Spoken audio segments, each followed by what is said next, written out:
समीर गायकवाड त्यांच्या फेसबुक पोस्टमध्ये म्हणतात की सध्या आपल्याकडे बरेच लेखक, वाचक पुस्तकांविषयी बोलताना दिसतात.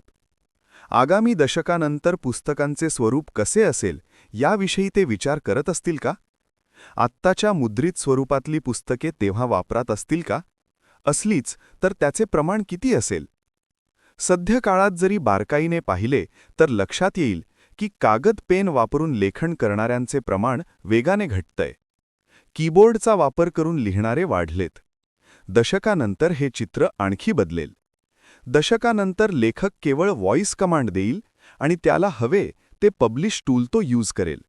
त्याने लिहिलेलं थेट ऐकता पाहता येईल. त्याचे व्हिज्युअल मोडमधले प्रेझेंटेशन एआयद्वारे काही सेकंदात करून मिळेल. विविध आकर्षक पद्धतीने लेखनाचे व्हिज्युअल प्रेझेंटेशन करून देणारे गॅजेट्स असतील. कदाचित ही गॅजेट्स म्हणजेच प्रकाशक असतील. वाचणारे, ऐकणारे अथवा पाहणारे वाचक, श्रोते, प्रेक्षक त्यांना हवे ते गॅजेट, हवे ते लेखन, हव्या त्या स्वरूपात जाणून घेतील. मग आत्ताच्या या पुस्तकांचे काय होईल? एका शतकापूर्वीची हस्तलिखिते जशी आपण जतन करून ठेवली आहेत, तशी पुस्तके ही गरजेनुसार, स्त्रोतानुसार, विषयानुसार जतन करून ठेवली जातील. अल्फा जनरेशनच्या पिढीला जी अपत्य होतील ती आत्ताच्या स्वरूपातले मुद्रित पुस्तक वापरणार नाहीत, हे नक्की समजून घ्यावे. सर्वच क्षेत्रातील कागदाचा वापर जवळपास लोप पावेल. फक्त तातडीच्या गोष्टींसाठी कागद वापरला जाईल. शालेय पुस्तके, वह्या यातून देखील कागद हद्दपार होईल. अर्थात आपल्याकडे सर्व स्तरांवर अंमल होण्यासाठी हा टप्पा 2 दशकांपर्यंत लांबू शकतो. मग ज्यांनी हे माध्यम वापरले नसेल त्यांच्या लेखनाचे काय होईल?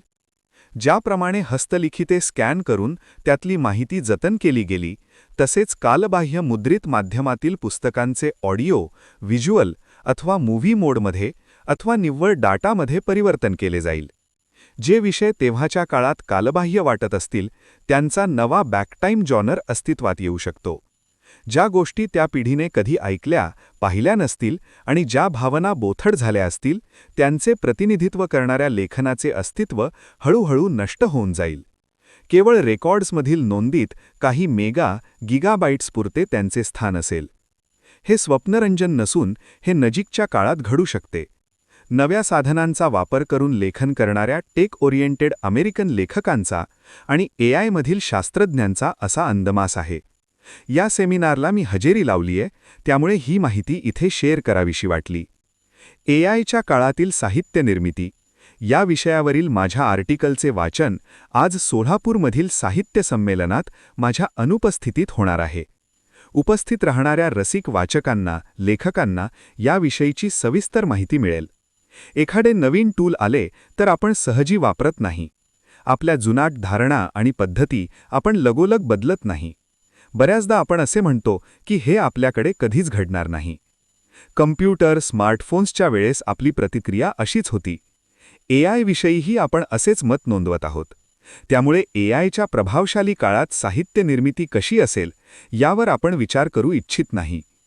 त्या काळातील लेखनाचे विषय, आशय यांच्या इतके महत्त्व लेखनास मूर्त स्वरूप देणाऱ्या व्हिज्युअल सिस्टम्समधील व्हेरिएशन्सना असू शकेल. एआयद्वारे केले जाणारे लेखन हाच लेखकांचा प्रतिस्पर्धी असू शकेल.